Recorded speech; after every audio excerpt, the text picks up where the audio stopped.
We come to take a piece of land that hath in it no profit but the name. That's Shakespeare. The ceding of the Chagos Islands to Mauritius may be a case in point, but there's more than a summer holiday at stake. Geopolitics, a colonial conscience, and what about the Chagosians themselves, who don't seem to matter? Join me, Jan Darash, for How We Got Here. The Chagos Islands is a small archipelago in the Indian Ocean. Small, but far from insignificant. Its strategic location right in the centre of the Indian Ocean is unmatchable, and it houses our one and only military base in the Indo-Pacific. Located on Diego Garcia, the largest atoll of the archipelago, the base supports U.S. strategic and naval warplanes, also providing sheltered anchorage for aircraft carriers. Based at Diego Garcia, these forces control crucial sea and air routes across the Indian Ocean, connecting Africa, the Middle East and South Asia, as well as passages leading to the Pacific Ocean. This makes the base paramount to U.S. capabilities of global power projection. Analysts have warned that undermining its current operation model would reduce the strategic mobility of U.S. forces, stretching them and hindering the ability to concentrate troops in Europe. If that happened, countries on NATO's eastern flank would be forced into deploying more of their own forces to maintain security. Regardless, the UK government said in October that it was returning the islands to Mauritius, whose rights to the territory were confirmed by the Maritime Law Tribunal of the United Nations, the International Court of Justice, and a vote in the UN General Assembly. UK Foreign Secretary David Lammy later said the benefits of the deal include closing a potential illegal migration route. He also stressed that Britain's control over the Diego Garcia base would continue despite the handover of territory. Base operations will remain under full UK control well into the next century. Mauritius will authorise us to exercise their sovereign rights and authorities respect Diego Garcia. This is initially for 99 years, but the UK has the right to extend this. Still, the prospect of Britain relinquishing the islands has driven top Trump allies Mike Waltz and Marco Rubio up the wall. Should the UK cede control of the Chagos to Mauritius, I have no doubt that China will take advantage of the resulting vacuum. For his part, Rubio remarked that should the archipelago be ceded, China could gain valuable intelligence on a US naval support facility in Mauritius. However, the new Mauritian government under Prime Minister Navin Chandra Ramgoolam seemed to have second thoughts about the deal and was scheduled to review it on Friday, November 29th. Meanwhile, British Prime Minister Keir Starmer's National Security Advisor designate Jonathan Powell is heading to the U.S. in a Hail Mary move to talk Trump out of vetoing the deal, which is set for completion next summer.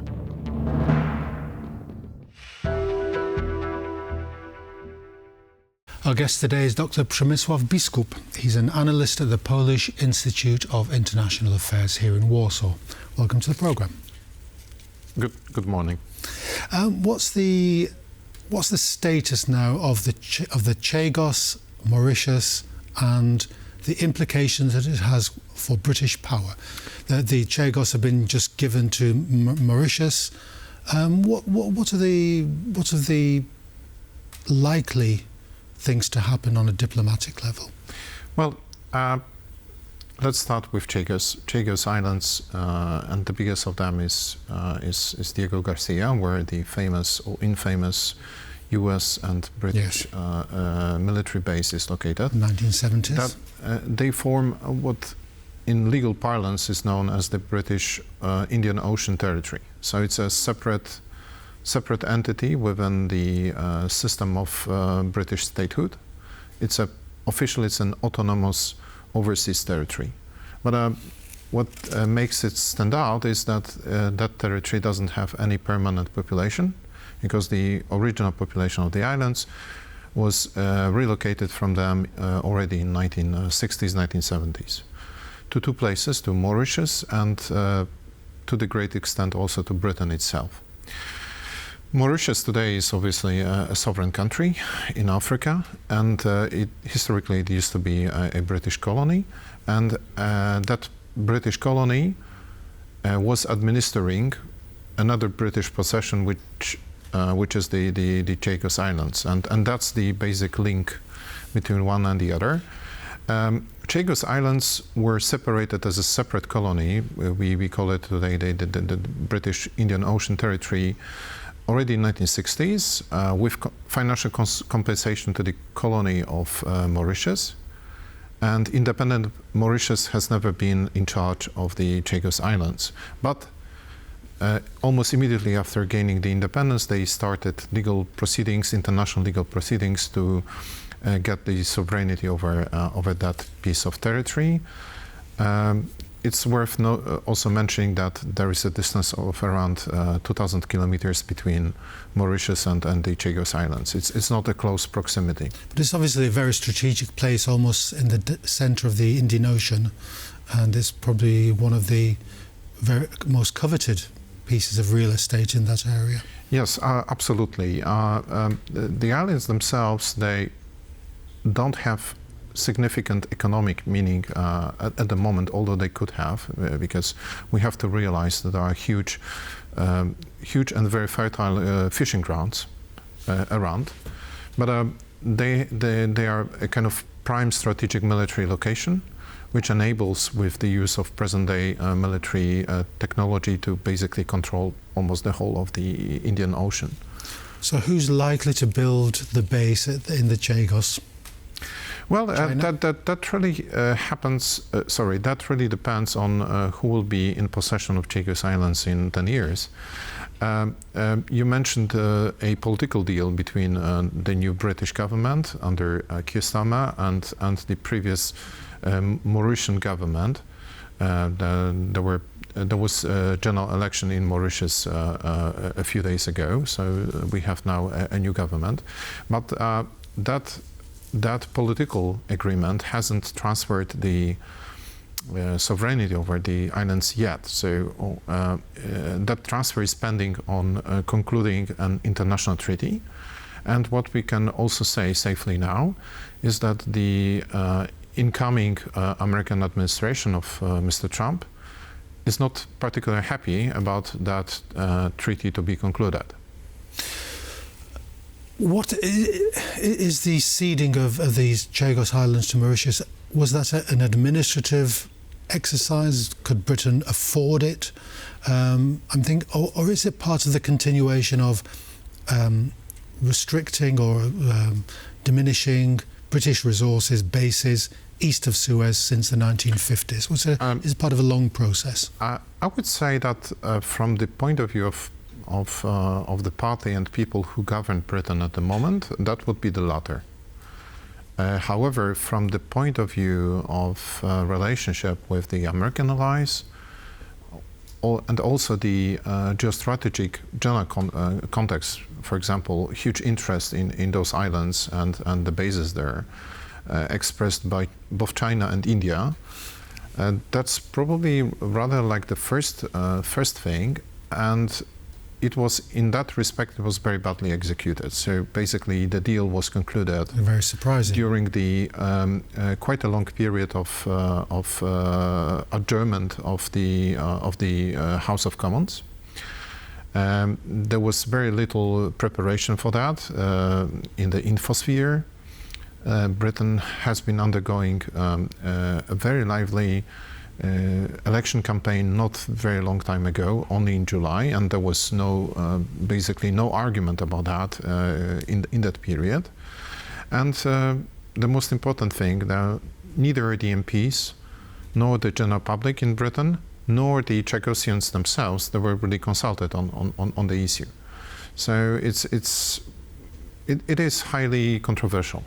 What does that bode, do you think, for the future of British power? Britain obviously isn't the world policeman, but it's still got these bases, Falkland Islands, Gibraltar. Are there any concrete implications for the same argument about sovereignty of far-off islands, far-off possessions? Do you see that? Do you foresee that? Probably would need to distinguish between legal dimension and strategic dimension. So strategically speaking, Britain is not I would say, superpower anymore. However, it's one of, I would say, leading powers across the globe, especially in terms of capability to project power over long distances globally. And possessing this kind of network of bases in key locations is still quite important from that point of view. Just to give you an example, how they can be used. During the recent attacks of Iran against Israel, we had U.S. forces and British forces and French forces helping Israel's air defenses, and they were operating, among others, from British sovereign based territories in Cyprus. So basically, Chagos Islands, it's even bigger piece of real estate like that in an extremely important place on the world map.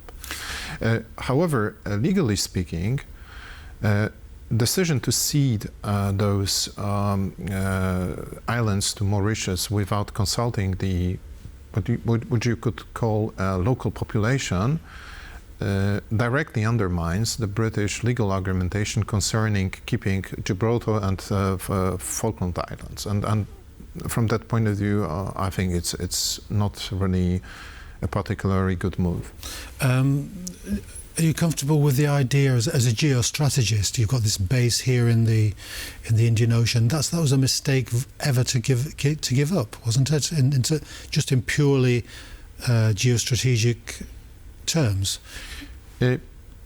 As long as we stick to geostrategy, yes, I would argue that it's basically unnecessary harm to your own interests from the point of view of Britain, U.S., and the whole of the Western alliance.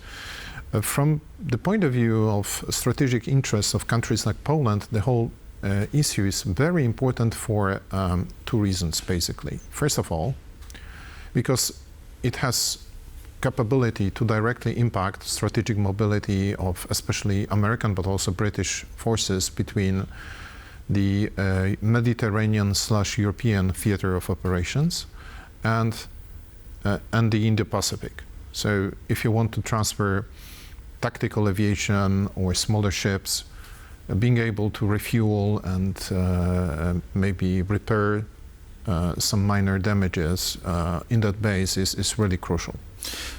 And the other count is actually it sheds not very positive light on the quality of decision-making processes.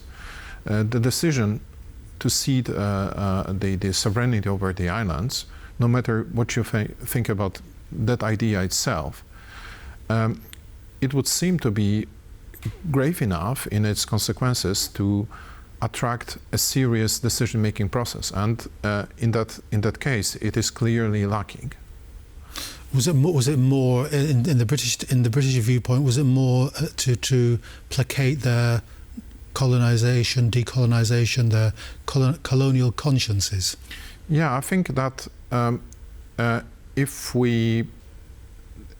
I would agree or tend to agree with the opinion that probably the main motivation on the side of the new British government connected to that decision has been connected to, I would say, a kind of ideological outlook, which probably is not fully in line with the whole line of Britain's long-standing strategic approach to the matter, not to mention the American one. Well, Britain traditionally has had no money or very little money to keep these bases operational. For example, the great base in Singapore had a fantastic naval base, but no navy to service it. But actually, with Chagos Islands, that argument is pretty empty when you consider that the base was constructed, was paid for by the American money, and it is kept by American money and American forces. So it's a kind of asset that Britain may share with the Americans without basically carrying any considerable day-to-day costs. Part of the deal about the post-war settlement to the Americans was leasing, giving them the leases to Britain's worldwide bases. Does this put a dent in U.S.-British relations? Can Britain ever be trusted to be a reliable ally if it's selling off bases and countries? It's a very interesting and relevant question. I would say that the still present-day American administration and the outgoing Democratic administration was without much of the enthusiasm. It was somehow supporting publicly the decision of the British government, but we can clearly see from the incoming new Republican Trump administration that they are highly critical of that decision. So it also depends on the perspective, but I wouldn't be surprised if the new American administration would put pressure on Britain not to conclude that treaty that I mentioned. Yes. That would seal the deal.